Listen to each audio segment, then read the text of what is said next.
Here's some help with lesson 4-7. Here's a little help on the matching ones, 28, 30, 29, 31, which if set in right order would be 28, 29, 30, and 31.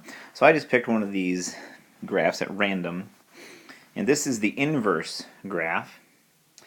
And so I know the inverse graph has a y-intercept of -1. Ooh, that's really skinny. Let's make that bigger. Of -1. And it looks like the slope goes up 1 and over 4. 1/4 x. Y equals 1/4 x.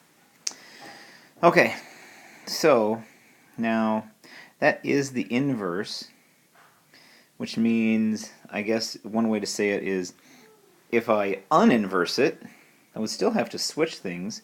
Let's get a different color so we can hopefully see it better. X equals 1/4 y minus 1. Alright.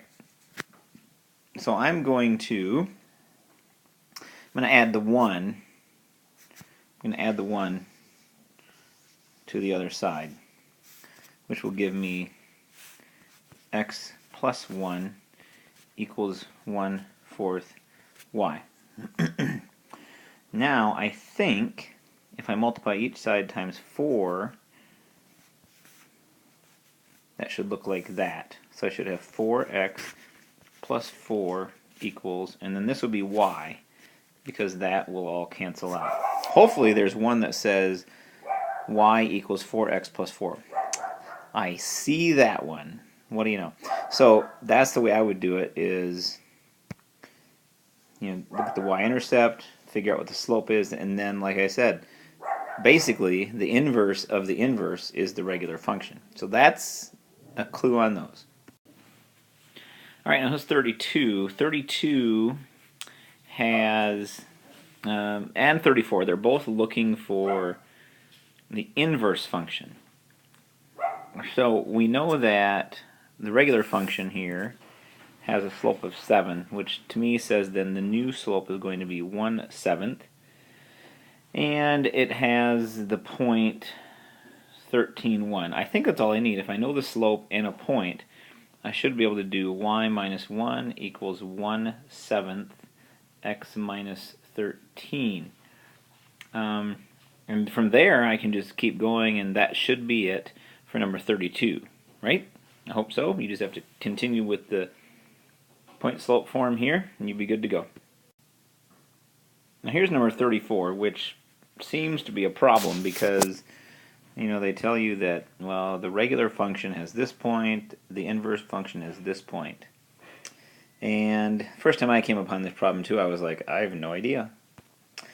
And then I think one of my students pointed out, hey, if the regular function has this point, remember the inverse then would have 1610, because like on those problems we skipped, you just flip the points. Now I have 2 points, 1610 and 3 -16. And I think now I can get a slope. Let's see, like -16 minus 10 if I'm going this way, and 3 minus 16. -26. I think that's -13. I think I know what my slope is. I think I get a +2 for that. And then pick a point. Y minus 10 equals 2 times x minus 16. I'm almost done. There you go. Now here's number 36. I think this is what we figured out in class right at the end, is that this total cost would be $29.99 plus 30 cents per call. And this, yep, x says the additional minutes used. Then you got to find the inverse function. So let's see. If we do the inverse function, that would be x, whoops, pencil would be good. X equals 0.3, whoa, 0.3y plus 29.99. Alright, And then they're going to ask, what do x and the inverse function represent?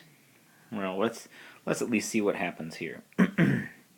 So, I know I'm going to end up with x minus 29.99 because I'm going to subtract this from both sides. And I'm going to have this 0.3y equals that. Now 3.3, that is 3/10. 3/10. So I need to multiply both sides times the inverse of that, the reciprocal, to get rid of it. 10 thirds. 10 thirds. This is going to be interesting. So I know this all just goes away. Y equals 3.33x basically minus this should be really obvious to me. It should be like 100 or something, shouldn't it? Could be dreaming. 29.99 times 10 divided by 3. It's pretty much 100. So I'm going to have y equals $3.33 times x minus 100. What does that represent? I think we're going to have to talk about that one tomorrow so we can understand that one. But then for D, you should be able to use the regular original equation. How many minutes did she use? Because you know, yeah, I would use the original equation for D. So there you go. Hopefully all that helps. And we'll go over all that tomorrow too. So there you go.